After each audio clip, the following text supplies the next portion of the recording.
Harvard President Claudine Gay on Tuesday said she would resign from her position, ending a 6-month tenure marred by allegations of plagiarism and backlash over her congressional testimony about antisemitism on campus on December 5th.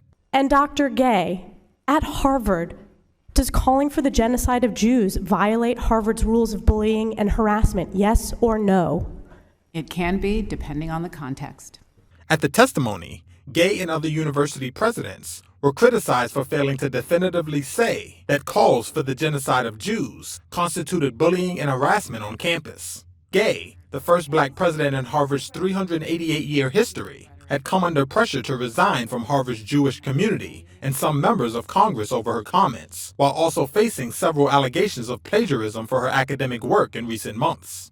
In a letter to the Harvard community, Gay said her decision to step down had been difficult beyond words, adding, quote, "After consultation with members of the Harvard Corporation, it has become clear that it is in the best interest of Harvard for me to resign, so that our community can navigate this moment of extraordinary challenge with a focus on the institution rather than any individual."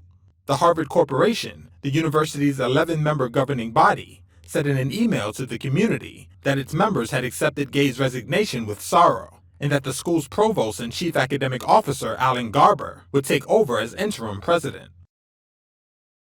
And Dr. Gay, at Harvard, does calling for the genocide of Jews violate Harvard's rules of bullying and harassment, yes or no?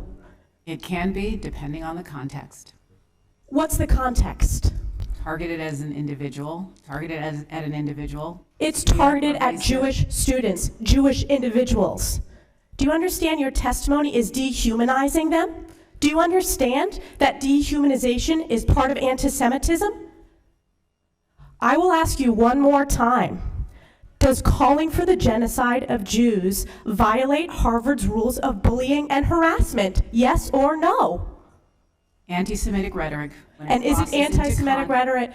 Anti-Semitic rhetoric when it crosses into conduct that amounts to bullying, harassment, intimidation, that is actionable conduct, and we do take action.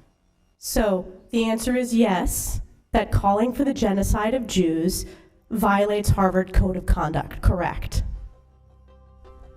Again, it depends on the context. It does not depend on the context. The answer is yes, and this is why you should resign. These are unacceptable answers across the board.